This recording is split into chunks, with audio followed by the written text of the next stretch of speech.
Okay, so guys, today is also a beautiful day the Lord has given unto us. So we all know say you be boom na yakwakuti kuman semahodo ekoso ewe mangana say we know the case of Chief Justice Araba Torkono, and then we know how this case akwakoye eko court, the Supreme Court, na US court.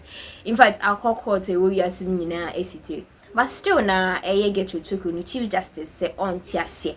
So sisi ananya ononkwa even the brother and so the ababeto about things to say how His Excellency John Dramani Mahama on any penny for person mo yena mutununu and sani anase emfata even so fire akufu former Chief Justice also so ababekasa in some no de ebisa for echichi asum. So right now no almost akopie mu e court na omkopie mu e court no and one sem akwakoye bebre but ebisa for ewie eche na chese ye bo Chief Justice Torkono away just yes you own pin free course or nasisi ano nse mi obeke bia into house mu. It seems say or losing kakra but we don't know what's going on. Ti mesho so be come ho ni nyina ya kwakosi nsema hodo ekoso ewe manga no say ya che oni kuti masisi a medase. What the Chief Justice, former Chief Justice, sought to do regarding shining stars. Yes. And why this morning's development is instructive. So this was one of two suits that the former Chief Justice had before the High Court. Recall all the cases that she had were before the Supreme Court, or cases that were in connection with her removal were at the Supreme Court. But this one is one of two that were before the High Court. The first one has been dismissed. That was in relation to her allegations of violation of her rights, basically challenging the procedure that was adopted by the committee in hearing the petitions.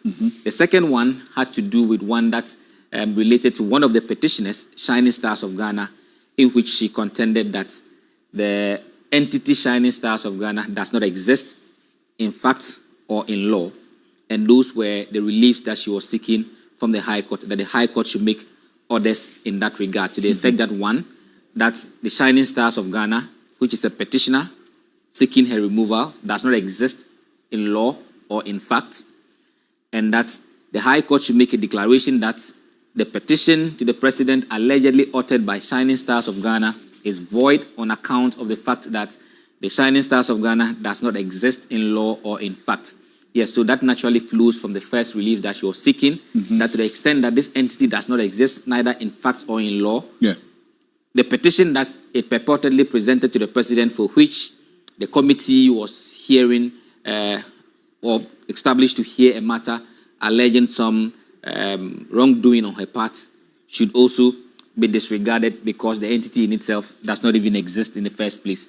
She goes on to seek a relief to the effect that she wanted the High Court to make a declaration that the purported prima facie determination in respect of petition by Shining Stars of Ghana is now void and of no legal effect.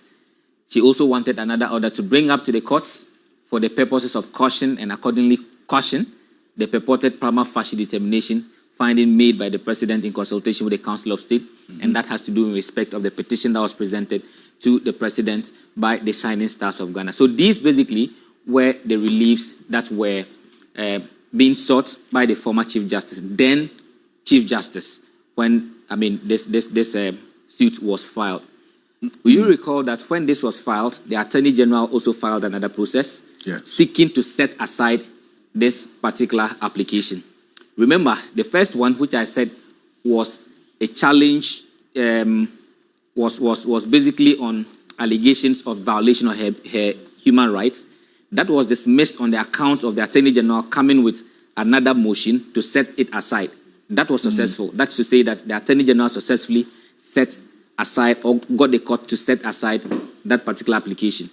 The Attorney General adopted the same strategy in this, filing an application to set aside this particular judicial review application. I see. Now, today was for the hearing of that motion by the Attorney General. All right. To set aside this particular suit, if you like. Now, knowing what has happened between the last time they were in court and today, it was the expectation of many that a lot of things, including what lawyers for the former Chief Justice attempted to do today, would have been the right route. Because they were challenging the existence of this entity, because this entity had a petition before a committee which was seeking her removal.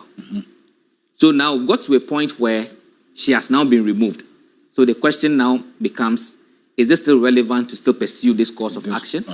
Right. So many had already predicted that in today's hearing, we would have seen what was going to happen. However, procedurally, there were some challenges. So like I said, to set aside this suit altogether. That's true. And you recall that the likes of Matic Babu had indicated that to the extent that the Chief Justice had been removed, the other two petitions, that's the Shining Stars and then the Commissioner of Police, yes, those ones should just be discontinued. The five-member committee should not waste their time on it. And this was on one of the pending two. Yes. That's the Shining Stars. Stars, yes. Okay. So just when the Attorney General was about moving his motion to set aside this, then counsel for the former Chief Justice was on his feet. And his prayer was simply that he has the instructions of his client, which is the former Chief Justice, to withdraw this particular suit. And he did that orally? Yes, he made an attempt. So when I say he was on his feet too, he actually orally made a presentation to the court to withdraw that particular suit. However, that was opposed by the Attorney General, who was represented by the Deputy Attorney General, to the effect that procedurally it is defective for one to withdraw a suit, a substantive suit in that matter, an originating process in the manner which the learned counsel on the other side wanted to do. Orally? Yes, orally. Procedurally? He explained that, yes, the procedure for withdrawing an originating motion or application is different from that which when you are withdrawing an interlocutory application. So that the proper process is for the process to be filed. So you file a motion of discontinuance. Right. So, I mean, there was no debate about it. So counsel on the other side simply sought an adjournment so that they could file the necessary processes to have the case withdrawn. So, in essence, yes, they are on the path to withdrawing it, but for this legal hurdle, procedurally, that there was a challenge, they would have withdrawn the case today. I see. But then what happens and what's going to happen in the coming days? Because now what that means is that the motion of discontinuance would have to be filed. Yes. By the former Chief Justice's lawyers. Yes. That they are not interested in pursuing the case anymore. They want to withdraw their case. Ordinarily, withdrawing a case should not be a big deal. That's because the courts do not compel parties to litigate. So if a party wants to withdraw at any point in time, they are allowed to do so, except that depending on the stage of the case, certain processes would have to be followed. I mean, if it were in the initial stages, it wouldn't have been a big deal. And like the Deputy Attorney General rightly argued, that when it comes to interlocutory matters, it would have just been as easy as telling the court that they want to withdraw orally. But to the effect that this was a substantive matter, that's to say, they are withdrawing the suit itself, not an application that was made on the suit. So in that case, they needed to follow the right process. But like I said, generally, it should not be a big deal if a party wants to withdraw its suit or an application, except that in some instances, you will do so subject to costs, because you have brought a party to court and you are now taking the case away. Claims former Chief Justice Torkono was subjected to an unfair removal process. Retired Chief Justice Sophia Kufu on Tuesday described the entire removal process as unnecessary. Deputy Attorney General Justice ßegs has been responding to this.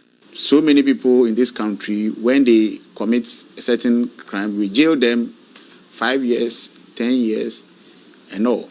So if the position is that we should excuse leaders or those who are at the top of the, let me call it the political food chain, to do certain things without holding them to account, we can adopt that as a country. The other school of thought is that for persons who are at that level, they should even be held to a higher standard, in the sense that they know and ought to know that this should not be done.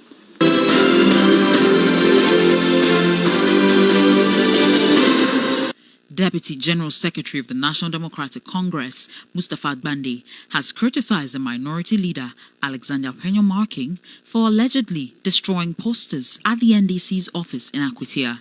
He says the call by the New Patriotic Party to arrest NDC's first vice chairman is flawed. Yesterday's election would have been with no single incident, but for Peña-Marking, he must grow up and demonstrate leadership. Because when you are fortunate to have gotten to where he is, you can't come down the ladder. To even muster the courage to enter into a political party's office to tear posters, Chief, it's dangerous enough. They should be prepared for the law to work harmoniously with individuals that are involved. Police results and have same declared. We are all now arriving in Accra. The General Secretary this morning was in Accra. The National Chairman is also arrived in Accra. We are yet as a body or as an organization going to review all these issues, particularly that nobody is on the ground, nobody is hurt as we speak. All the other running issues can be looked at collectively and actions taken if there is any. Now, what I do know is that the incidents that occurred, part of it had to do with the Honorable Peña-Marking with my boss, Justin Kodia, entering into the NDC's party office to tear posters. And I think that you are well aware that these are very bad practices politically. It's not done. When an election is in section, the midwife of that election in terms of security and enforcing right is the police. If you have identified that there's something that is wrong or unlawful, it was for you to report to the police for action to be taken. But when you arrogate yourself the right to enforce, then it gives people the opportunity or the leeway to do all manner of things. It's not justifiable that because of that conduct, some of these developments should ensue. I think that it was avoidable. But beyond that, I myself am aware that the MPP, having lost this election, were trying to find something to sit on and to clinch to disturb the public. Look, they organized demonstration because of this.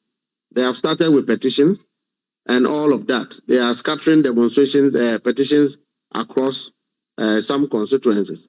But the very constituency in the Futu, where our brothers there are offended because of what they